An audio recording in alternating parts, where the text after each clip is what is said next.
Fănăș Neagu spunea că trebuie să te împrietenești cu vinul și să-l alegi pe acela care merită să-i spui dumneavoastră.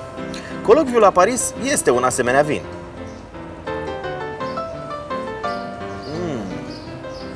Sunt ferm convins că nu poți să te duci în șlap la întâlnirea cu el.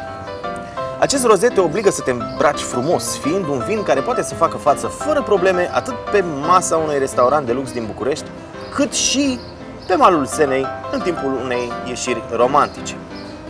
Este un vin cu o personalitate distinctă, îți oferă surpriza gustului sec după atâta aromă. Este foarte ușor de băut și, ceea ce mi se pare important, nu devine grețos după toată această aromă. În plus, Colocviul la Paris este asortabil la mâncăruri variate, de la ficăței de pui la tigaie și până la mâncare chinezească și, de ce nu, până la ciorbă de burtă. E testat.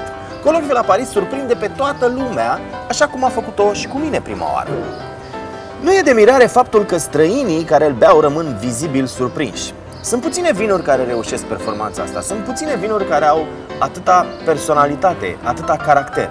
În concluzie, vrei să știi unde găsești acest vin? Vrei să știi cu ce bucate poți să-l asortezi? Vrei să afli mai multe informații despre el? Nimic mai simplu. Intră pe App Store și pe Google Play și descarcă aplicația Pivot Noir. Este gratuită și așa vei avea parte de propriul somelier de buzunar.